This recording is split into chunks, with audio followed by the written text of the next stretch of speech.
November 10th, 2018. Kinnick Stadium, Iowa City, 5:06 p.m. With 9 minutes, 27 seconds left on the game clock, in front of roughly 71,000 screaming Iowa Hawkeye fans, all rooting for our collective failure, senior quarterback Clayton Thorson and junior wide receiver Bennett Skoranek delivered this play that will forever live in Northwestern football history. Thorson into one-on-one, end zone, diving attempt, and a catch for a touchdown by Ben Skoranek. And so Northwestern takes the lead with 9:27 to go on a legendary catch from Ben Skoranek. It almost seems like this team is just destined, the way their season has gone, to find their way into a Big Ten championship game. I've seen that clip maybe 500 times by now, and still every time it's just incredible. You see, 6 weeks prior, we were sitting at a lowly 1-3 record and wondering if postseason eligibility was even a possibility. Now, we had just won our 5th straight conference game, we had clinched a Big Ten West championship, and we had secured a spot in the Big Ten championship game for the first time in its existence. But how did we get here? We are Northwestern, after all. We're just this small private school on the North Shore of Chicago trying to compete with these massive state flagships. We're a bunch of nerds, they say. Our recruiting class last year was ranked in the bottom third of the conference. The media picked us to finish 6th, not win our division and compete for the championship. All of this, and we had to get dressed in Iowa's pink visitors' locker room. Trust me when I say this, we are not supposed to be here. Now, before I go any further, let me first explain what I'm doing standing here today. I'm a Northwestern football alumnus and current director of player development. But, a lot like our football program, I'm not supposed to be here either. I grew up in a small town in northern Wisconsin, one of 4 boys, all 2 years apart. If we weren't fighting, we were out in the front yard playing sports. Basketball, baseball, football, golf, you name it. These games usually ended in one of us bleeding or crying, a lot of times both. But that's what brothers are for. My dream growing up was to play Division I college football. The life lessons and skills I learned playing football at a young age have molded me into the man, the husband, the dad that I am today. Things like teamwork, leadership, communication, responding to adversity, learning how to win, learning how to lose. These traits not only allowed me to find success on the football field, but they translated into the classroom and, well, into my life. I knew that I wanted football to be a part of my life for a really long time. So, after 3 years of varsity high school football, earning all conference accolades and helping lead our team to the school's best record in roughly 20 years, I was offered an opportunity to play Big Ten college football. Well, kind of. You see, somehow I had convinced Pat Fitzgerald and Northwestern Football to let me walk onto their program. Let's be real. I'm 5'9" on a good day. My 40-yard dash? Not really a dash. Needless to say, I knew I had my work cut out for me, but I was driven, I was determined to outwork my competition, find a way to contribute on the field, and earn an athletic scholarship. 4 years later, this. But how did I get there? No question, I had the work ethic and drive to reach my goals. I absolutely had the support of my parents and family back home, and I always wondered why nobody asked me about the massive chip I carried on my shoulder walking around campus. But the real reason why I started 18 games at running back, scored a handful of touchdowns, and earned that athletic scholarship was because of the championship culture that I walked into 4 years prior. I'm here today because of the amazing people, leadership, and culture that Pat Fitzgerald has created. I'm here today because of the core values that our program believes in and lives by every single day. I'm here today, almost 12 years later, still in purple and white, because I learned and fell in love with the power of championship culture. And I'm here today to share how it continues to drive our program's success. Northwestern Football is so much more than what you see on game day. Our program is comprised of 110 student athletes, 11 full-time coaches, 4 athletic trainers, 5 strength coaches, a 3-person equipment staff, an 8-person recruiting staff, and dozens of student trainers, managers, and interns. This doesn't even mention the ticket sales, marketing, communications, facilities folks that touch our program every single day. It's a big operation. We have a CEO, our head coach. We have an org chart. We have reporting lines. We even solve world peace from time to time at the water cooler. So how do you build championship culture with such a large organization? You define your core values, and you work toward one goal. This is our value pyramid. These values not only define our conversations every single day, but they translate into everything we do in the classroom, in the community, and on the field.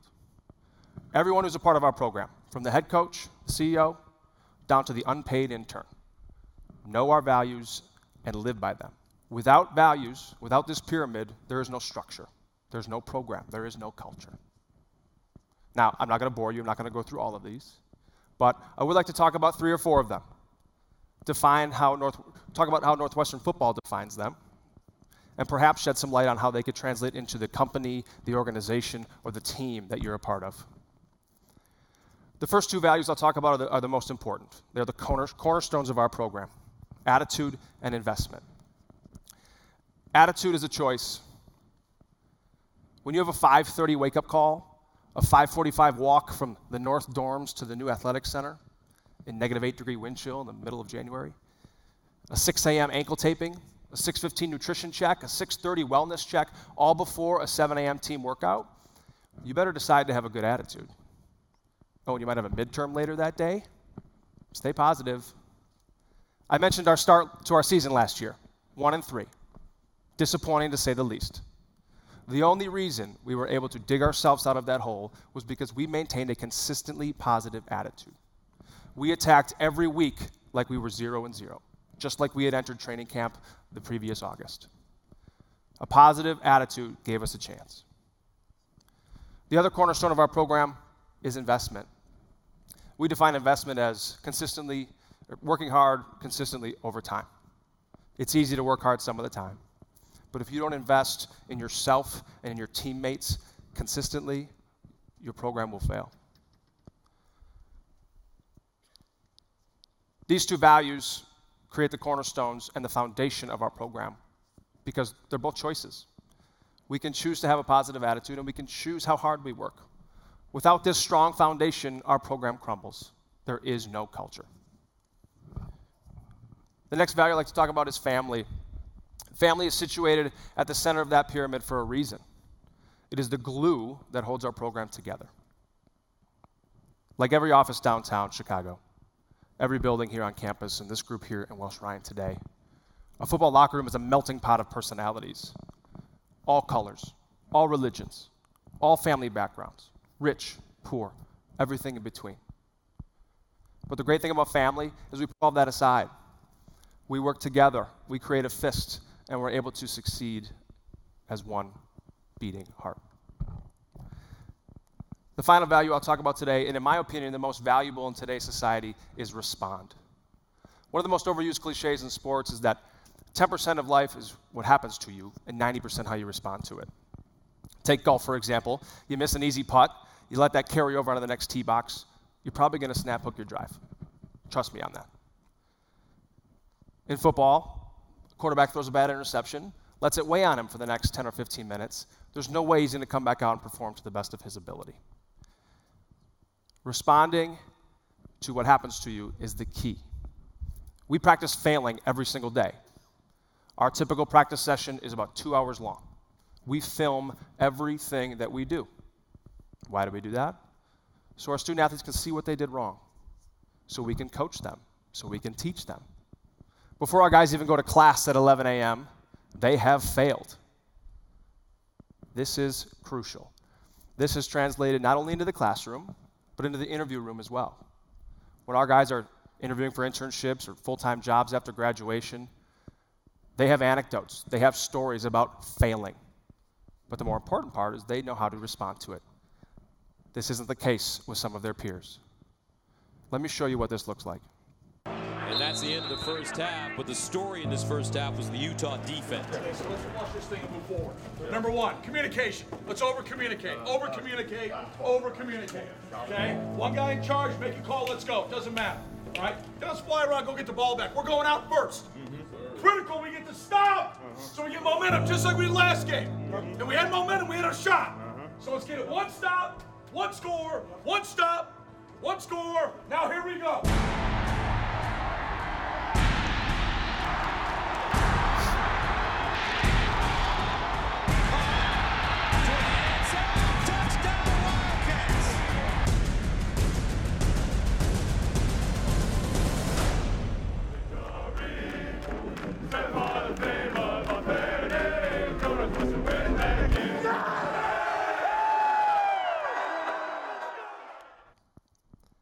Down 3 scores going into halftime, nobody gave us a chance to come back and even make that game competitive. The good thing is, our guys don't care what anybody else says or thinks. We relied on the values that I talked about here today to come out in that second half and dominate. We relied on our attitude. We'd stayed consistent. There was nothing we could do about what happened in the first half. There was no reason to dwell on it. We stayed positive, and we moved forward. We relied on the investment. We relied on all the work we put in the offseason, all year, leading up to that last 30 minutes of football. We relied on our family, our brothers to our left and our right, our coaches, everybody in that room who was there for one single purpose. And we relied on our ability to respond. This wasn't the first time we were in that situation. We knew how to dig ourselves out of that hole, and we showed that in the second half. This value pyramid is the reason why we won that football game. This value pyramid is the reason why we won the Big Ten West Championship 6 months ago. This value pyramid is also why we are in the midst of the most successful 3-year run in program history. We've won 15 of 16 Big Ten games. We've won 3 straight bowl championships. In the classroom, we had a 3.2 GPA last fall, in season. We had a 3.3 GPA this past winter. And we have the #1 graduation rate in the country. As you can see, it doesn't necessarily take the biggest, the fastest, the strongest, the highest ranked, or the most talked about coaches and players to win championships. It takes culture. When I first stepped foot on campus in 2007, I knew this place was different. My parents had spent the previous 18 years trying to instill me with certain values, certain morals, things like character, respect, honesty, a certain work ethic. So when I visited campus and met the 110 student athletes in the locker room, I met the coaching staff, and I quickly realized that they shared the same values that I did. I knew this place was for me. I've been in my role now as Director of Player Development for 7 years. I get the privilege to work with the best student athletes in the country every single day. This value pyramid, this football culture, is our playbook to success, and it has been my playbook to success in life. Look, Northwestern football will always be an underdog. It's a fact. But if being an underdog means that we lead the nation by graduating 99% of our student athletes, that we develop boys into young men ready to enter the workforce after football, and that we win a lot of championships, I think we'll all be okay with that. Our championship culture has gotten us here, and we are here to stay. Thank you.